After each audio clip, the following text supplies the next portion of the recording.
Capítulo 39. ¡Espera! La voz de Beatrice lo detuvo justo en el momento en el que apoyaba un pie sobre las tablas del puente. ¿Qué ocurre? La chica se le adelantó.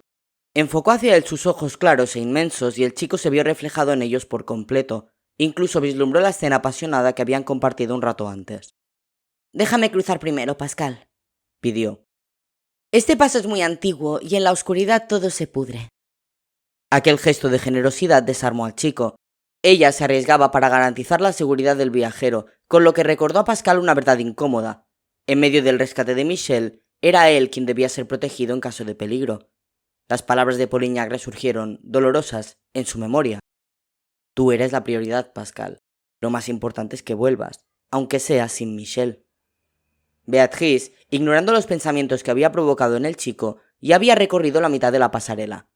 Pascal, como siempre, se había visto demasiado inmerso en su indecisión como para impedirlo. «¡Hasta aquí bien!», le gritó ella con una sonrisa tensa. «Pero no se te ocurra mirar hacia abajo». Pascal no estaba dispuesto a hacerlo, pues la profundidad del abismo era tan considerable que el vértigo le habría impedido avanzar, incluso podía desequilibrarlo y precipitarlo al vacío. El viajero pisó con fuerza las primeras tablas del puente, todavía apoyadas en la roca. No avanzó más. Tragaba saliva ante los bamboleos de aquella estructura que caía sobre el barranco describiendo la curvatura de una sonrisa. Pascal, tembloroso, no se molestó en ofrecer una apariencia aguerrida que no iba con él. Beatrice empezaba a conocerlo demasiado bien, así que ese tipo de exhibiciones ya no merecía la pena. Sonrió en medio de sus nervios.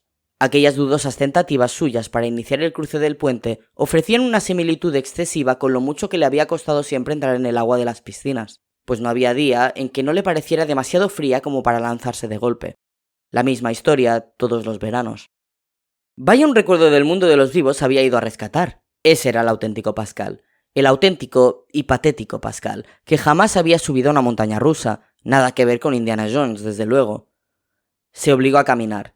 Las piezas de madera, mal sujetas, rechinaban y bailaban al sentir su peso, pero al menos ofrecían un aspecto bastante sólido. Pascal comenzó a seguir con exquisito cuidado los pasos de Beatrice, que alcanzaba la tierra firme sobre la que se asentaba la colmena del tiempo. Ojalá se hubiera podido cambiar por ella en ese preciso instante y ahorrarse los 100 metros de sufrimiento oscilante que le quedaban. Luc Gauthier contempló, ávido, la espalda de Marguerite alejándose del callejón rumbo a su coche. Aquella mortal había llegado demasiado lejos. Había insistido en inmiscuirse en el camino letal del vampiro con una determinación suicida de la que ella no era consciente. Él tenía cosas más importantes que hacer aquella noche que ocuparse de esa humana, pero la detective se lo había buscado. Marguerite, sin saberlo, acudía a una cita con su propia muerte, un encuentro prematuro que habría podido evitar. Pero ya era tarde. La noche se había impuesto sobre París y ella acudía, sola, a casa de su verdugo. Gauthier sonrió. Le pareció poco probable que la detective comunicase a nadie dónde se dirigía, dada aquella hora tardía y el breve lapso de tiempo que quedaba hasta que se reuniesen al norte de la ciudad. Hora y media. La última hora y media de Marguerite Betancourt. El vampiro disfrutaría prolongando su agonía, acompañándola por niveles de dolor que la detective no podía ni siquiera intuir. Un sufrimiento que la sumiría en una pesadilla de la que no despertaría jamás. Nadie volvería a encontrarla cuando terminara con ella. Después, echaría sus restos a los perros. El vampiro, rabioso, no estaba dispuesto a que la policía complicase con estúpidas investigaciones su misión de destruir la puerta oscura. No debía retrasar su cometido. El viajero podía regresar en cualquier momento. Gauthier se disponía a dirigirse a la casa del profesor Wagner, cuya apariencia física había adoptado para moverse entre los mortales. Sin embargo, detuvo sus movimientos de criatura oscura, pues percibió la repentina aparición de una presencia cercana. El vampiro se volvió, al acecho, en actitud de caza. Y allí estaba lo que buscaba, sin la más leve intención de ocultarse. Próxima al resplandor blanquecino de una farola, la silueta de un hombre permanecía detenida. Gauthier se sorprendió no solo de que aquel individuo lo hubiera visto entre las sombras, sino también de la intensidad con la que lo miraba. Una osadía que Gauthier no podía tolerar. Era un simple ser humano, un vulnerable vivo. Gauthier salió de su escondite y avanzó unos pasos estudiando a su misterioso oponente, que seguía clavado en el asfalto. Analizó su rostro, tenso pero decidido. No había testigos. Aquella estrecha calle parecía desaparecer de París cuando llegaba la noche, mimetizada entre las grandes avenidas. Solo el murmullo del tráfico llegaba hasta ellos. El vampiro siguió avanzando, calculador, deleitándose en la sensación de sus colmillos creciendo, sus uñas curvándose, la fuerza del mal bombeando veneno por sus venas muertas. Sus pupilas se rasgaron sobre un fondo turbio, la mirada hambrienta de un depredador. Ante la inminencia de la caza, Gautier estaba desfigurándose, perdiendo el cuerpo de Wagner que utilizaba como carcasa para mantener en secreto su condición maligna. Aquel hombre que tenía frente a él, sin embargo, no había alterado su posición a pesar de la aterradora transformación a la que estaba asistiendo. Pascal se dejó caer de rodillas en cuanto sus pies abandonaron la pasarela. Todavía con un último escalofrío de miedo, experimentó el agradable tacto de la roca sólida, lo que, unido a la compañía de Beatrice, logró que su rostro recuperase algo de color. «Madre mía, pensaba que esas cuerdas no aguantaban». El espíritu errante sonrió, acariciándole el pelo. «Pesas demasiado poco para eso. Además, habría sido mala suerte que el puente se viniese abajo justo contigo, después de siglos aguantando. ¿No crees?» «Supongo». Pascal le devolvió la sonrisa, aunque fue un gesto más bien tímido. El chico se puso de pie y, acompañado por Beatrice, avanzó los pasos que le separaban de la colmena hasta rozar un primer hueco hexagonal de unos 2 metros de altura. El interior permanecía a oscuras. «La primera celda», susurró Beatrice. «Nos conducirá a la cavidad donde tendrás que elegir una de las puertas». Pascal asintió, algo abrumado ante la magnitud de aquella obra del paisaje. Tocó sus bordes, que parecían restos fosilizados y ofrecían un tacto helado. «¿Quién hizo esto?», quiso saber. Beatrice se encogió de hombros antes de responder. «No creo que nadie lo sepa. La naturaleza, supongo». La naturaleza. Sonaba extraño allí, en el reino de lo inerte. «La naturaleza muerta», matizó Pascal, recordando un tema general de muchos cuadros. Se quedaron en silencio, concentrándose antes de acceder al interior de aquel laberinto compuesto por miles de compartimentos geométricos interconectados. «En el fondo, la colmena de Cronos es como el puente que acabamos de cruzar», explicó Beatrice para animarlo. «Un paso necesario para llegar al otro lado, a una oscuridad mayor. Hay que atravesarla si pretendemos liberar a tu amiga». «Ya veo». «Allá donde aterricemos en cada viaje», continuó ella, «sea cual sea la época, solo tú serás visible para los seres humanos con los que nos crucemos, aunque tú sí podrás verme en todo momento». «Menos mal». Aquella última aclaración había aliviado al viajero, que por nada del mundo quería quedarse solo en cualquier momento temporal que no fuese el suyo. Bueno, ni siquiera en el suyo. «¿Y los condenados?» «No los reconocerás. Se mimetizan bajo la recreación de cada época, adoptando los papeles más sufrientes. Y es mejor así». Pascal concluyó que en aquel desafío en el que se hallaba inmerso iba a acumular tanto miedo que jamás podría volver a estar solo. En ninguna parte, en ningún instante. Al igual que el penetrante olor de los muertos, la soledad de aquella dimensión se adhería a la piel hasta solidificarse como una persistente costra de temerosa melancolía. Encontrar a Michelle, pues, ganaba importancia cada segundo, porque experiencias como la que había vivido con Beatrice horas antes no eran suficientes. A Michelle la amaba. «Cada época que visitemos solo es un paso más, un espacio de transición», recordaba el espíritu errante. «Lo único que tenemos que hacer es aguantar, pasar desapercibidos mientras encontramos la siguiente puerta hexagonal de la colmena. Nada más. Su inconfundible forma geométrica tiene que ayudarnos. Imagino que estará cerca de donde aterricemos, a lo mejor camuflada en alguna construcción, no sé. Cuanto antes la crucemos, menos tiempo pasaremos en esa época. Eso es lo importante. Y menos quedará para escapar de la colmena. Con el límite que ya te dije», añadió, «de 24 horas. Es como caminar sin detenerse mientras atraviesas diferentes habitaciones, hasta llegar a la salida. ¿Entiendes?» «Sí, eso lo entiendo, pero ¿es fácil encontrar esas puertas?» Beatrice se encogió de hombros. «No tengo ni idea. Tendremos que creer que sí, ¿no te parece?» Pascal observó al espíritu errante, que no perdía su atractivo fueran cuales fueran las circunstancias. Con cierto resentimiento tuvo que admitir que ella sí parecía haber olvidado ya lo que había ocurrido entre ellos. Cuando la situación lo permitiese, y antes de que Michelle estuviese con ellos, claro, Pascal haría un esfuerzo por sacar el tema. Era necesario despejar las dudas. «Los servidores del mal también pueden buscarnos a través del tiempo». Beatrice, ajena a los pensamientos del chico, procedía con las últimas advertencias. pero en cada destino temporal tienen que adaptarse a esa realidad, por lo que sus poderes se limitan mucho. Se ven obligados a fingir, a pasar desapercibidos. Aún así, no podemos ignorar que pueden aparecer para atacarnos, pues a estas alturas ya habrían detectado nuestro rastro. Beatrice miró hacia el otro lado del puente, recelosa. Y sabrán cuál es nuestro propósito. Lo que faltaba, se quejó Pascal volviendo a aquel presente tenebroso. Como si atravesar esta colmena no fuese suficientemente difícil. Al menos no tendrás problemas para comunicarte, terminó Beatrice. Para ti habrá solo una única lengua, así que hablarás y entenderás cualquiera que se utilice en los lugares y tiempos que visitemos. Eso facilita las cosas, ¿no? Claro, contestó él con cierto sarcasmo. Siempre es bueno poder enterarse de que te van a matar. Hombre, no seas así. Aquellos datos, en vez de animar a Pascal, lo intimidaban. El chico, serio, comprobó una vez más sus pertrechos. Si la piedra nos guía bien, ¿cuántos viajes temporales crees que nos veremos obligados a hacer antes de conseguir salir de la colmena? Preguntó, sin interrumpir su labor de revisión. De acuerdo con lo que dijo Polignac, si todo va bien, la tercera celda debería conducirnos al exterior. O sea que 2.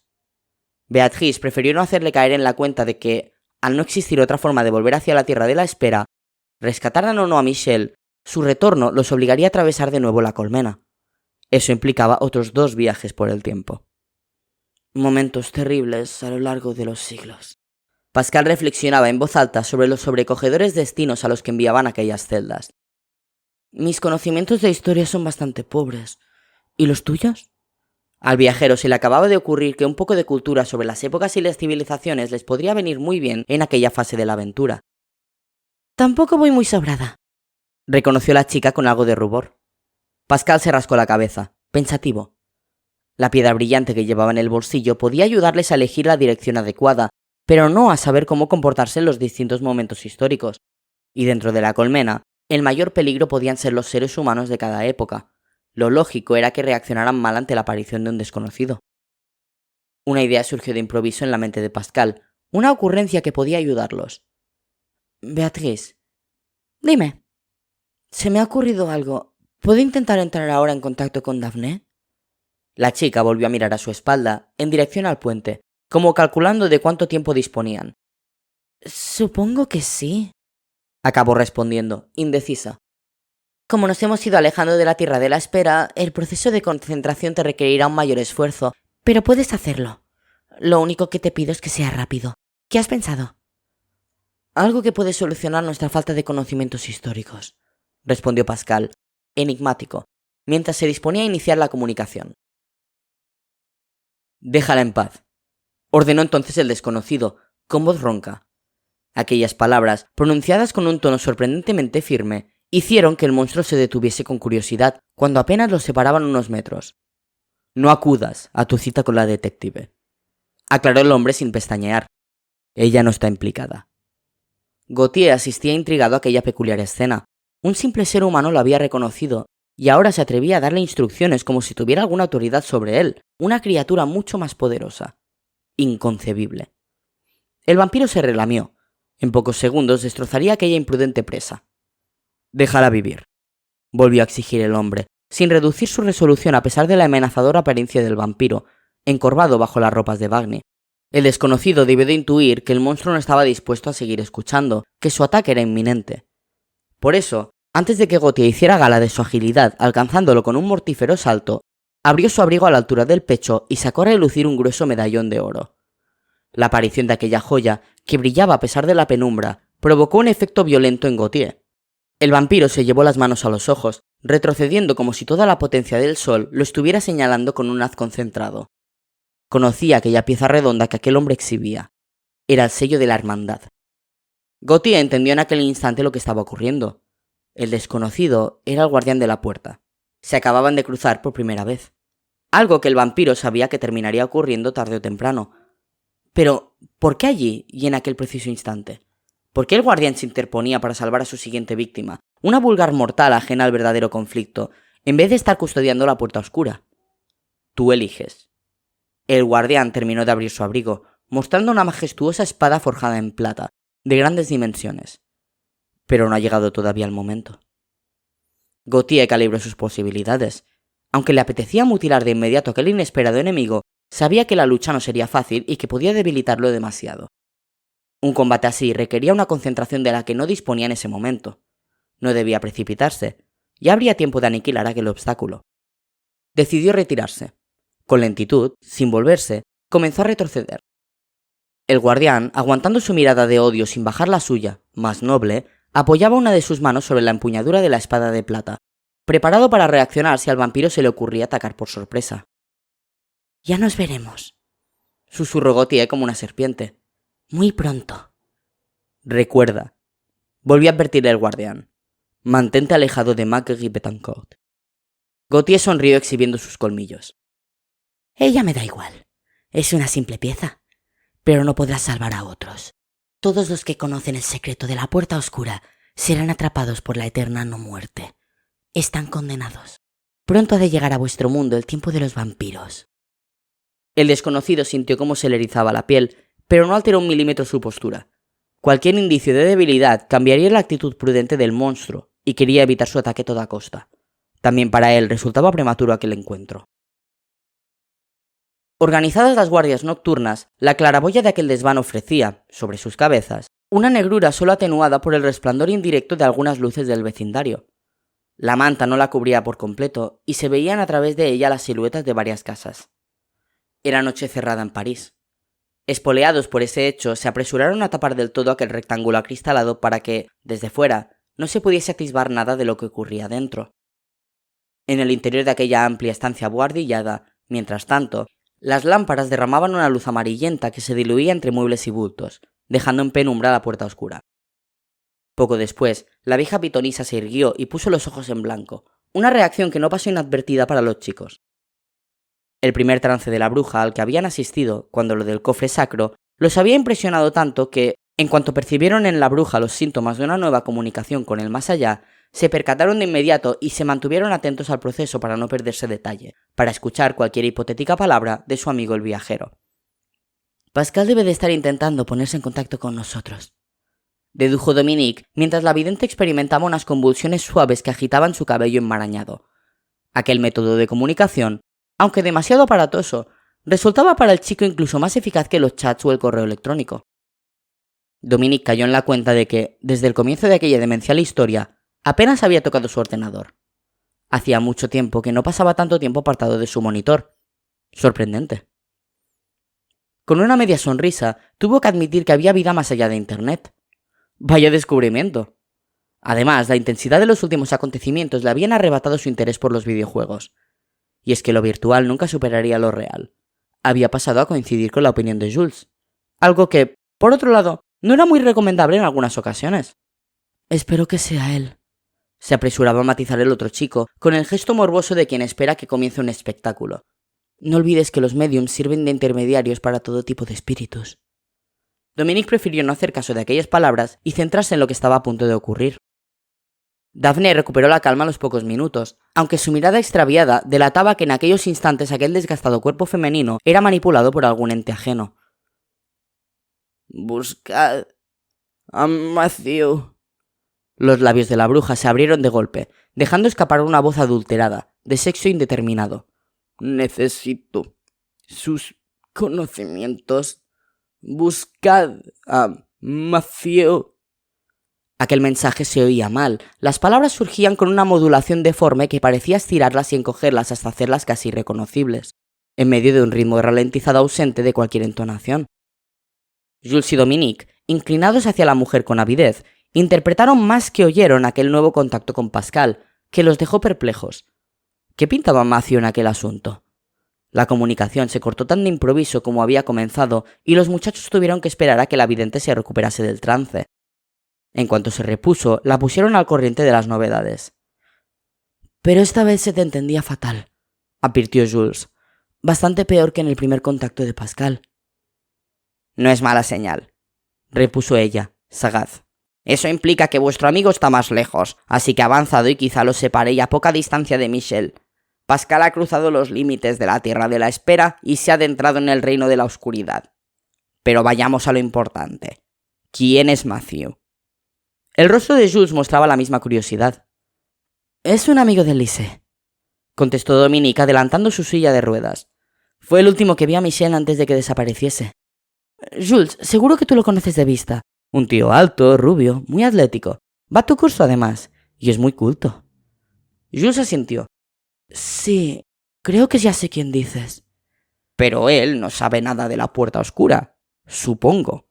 Quiso confirmar Daphne, que seguía haciendo acopio de fuerzas desde su sillón. No tiene ni idea. Entonces Dominique cayó en la cuenta de aquella conversación que Pascal y él habían mantenido con Matthew sobre la leyenda del cancerbero, el perro de 3 cabezas que custodiaba la entrada al mundo de los muertos. Un momento. Creo que ya sé por qué quiere Pascal que contactemos con Matthew. Suéltalo, pidió Jules, impaciente. Matthew es un experto en mitología e historia, afirmó Dominique rascándose la barbilla en un gesto pensativo. Querrá consultarle algo con lo que se ha encontrado en el más allá. ¿No os parece? Nosotros no sabemos lo suficiente y ni siquiera contamos en este desván con un ordenador conectado a Internet. Matthew es la mejor opción, dadas las circunstancias. La vidente, al oír aquello, se levantó y empezó a pasear por el desván. «Qué pena que no tenga aquí mis libros», susurró. «Intuyo a qué se enfrenta ahora vuestro amigo. Pretende entrar al segundo nivel de oscuridad. La colmena de Cronos». Marguerite consultó su reloj, molesta. Apoyada en una de las paredes del edificio de la Rue Camille Pelletan donde residía Wagner, había llamado 2 veces al portero automático sin obtener respuesta. ¿Se habría atrevido aquel insolente profesor a darle plantón? Si así era, ya se podía preparar. De todos modos, no le cuadraba aquel comportamiento tan informal. Tan solo hacía unas horas que a la detective se le había ocurrido la posibilidad de que Wagner estuviera implicado en la muerte de Delaveau. Era imposible que el profesor sospechase nada de ella. ¿Por qué, entonces, no iba a acudir a su cita, sobre todo si acababa de comunicarle que habían entrado a robar en su casa? No tenía mucho sentido. A lo mejor le había ocurrido algo, había sufrido algún imprevisto y, como no disponía del número de móvil de la detective, no había podido avisarla. A fin de cuentas, Wagner le había dicho desde el principio que le venía mal quedar aquella noche. Si sus sospechas estuviesen mejor fundadas, Marguerite habría iniciado de forma oficial la búsqueda del profesor. Pero una simple corazonada no bastaba para montar un operativo policial. El docente, en realidad, no había incumplido ninguna obligación todavía. Proseguía con su vida de un modo normal, aunque se trataba de una continuidad que estaba resultando solo aparente. Y es que cada vez le parecía más extraño todo lo que rodeaba a Wagner, una impresión que la invitaba a vincularlo con los misteriosos asesinatos.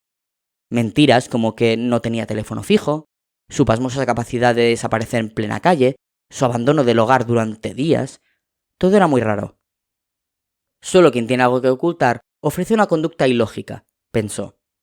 Marguerite llevó a cabo un último intento de llamada, dispuesta a irse. Nada. Ni siquiera vislumbró algún automóvil aproximándose. Y ya era muy tarde.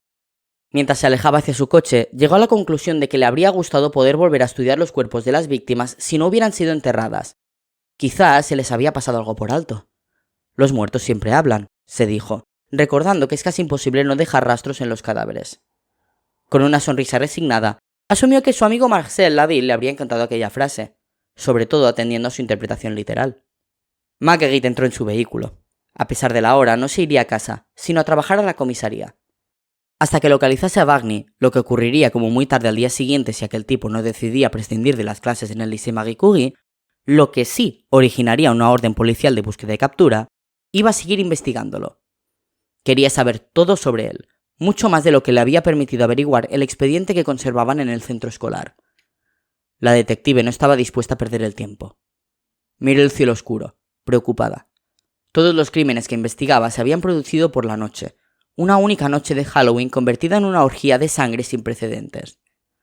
¿Se rompería aquella madrugada la tregua que el asesino en serie les estaba otorgando desde el comienzo de su masacre?